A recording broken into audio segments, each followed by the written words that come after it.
ఆవరించింది, మరణం ఆవరించింది. నన్ను దాటించువాడా ఎవరు అని అంటే, నేనే మార్గమును, నేనే సత్యమును, నేనే జీవమునై ఉన్నానని ప్రపంచానికి సవాలు చేసి ఆహ్వానించిన మహా గొప్ప దేవుడు. రండి, ప్రయాసపడి భారం వస్తున్న సమస్త జనులారా, నువ్వు ఏ స్థితిలో ఉన్నా, ఎక్కడ ఉన్నా, అహములో ఉన్నా, అవిధేయతలో ఉన్నా, నాకుందనుకున్నా కూడా ధనవంతుల్లాగా నువ్వు ఫీల్ అవ్వాల్సిన పని లేదు. నీకు క్షేమకరమైంది ఎక్కడ ప్రపంచంలో దొరకదు, అది నా దగ్గరే దొరుకుతుంది. గట్టిగా చప్పట్లు కొట్టండి. హల్లెలూయా. నా దగ్గరే దొరుకుతుంది. పాపాలకు ప్రాయశ్చిత్తం నా దగ్గరే దొరుకుతుంది.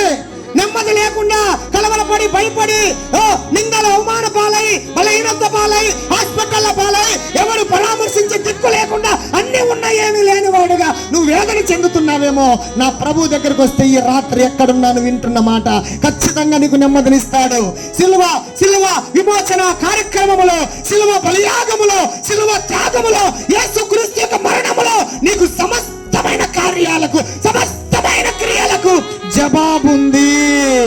గట్టిగా చప్పట్లు కొట్టి ప్రభుని కనపడుతాం. జవాబుంది. జవాబు లేనివాడు కాదు, సమాధానం చెప్పలేని వాడు కాదు.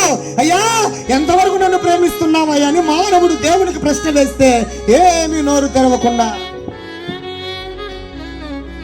అర్థమైంది, 2 చేతులు చాపి తల వాల్చి చనిపోయినాడు. ఇది రాను అంటే సత్యంత ప్రేమ నాకు. నువ్వు నీకోసమే వచ్చా, నీకోసమే చచ్చిపోయా, నీకోసమే తిరిగి 3వ దినమున లేచినా. హల్లెలూయా.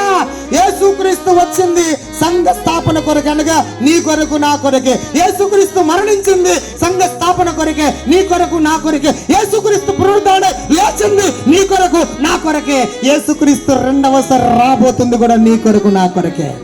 చప్పట్లు కొట్టి ప్రభుని కనపరచొచ్చు కదా.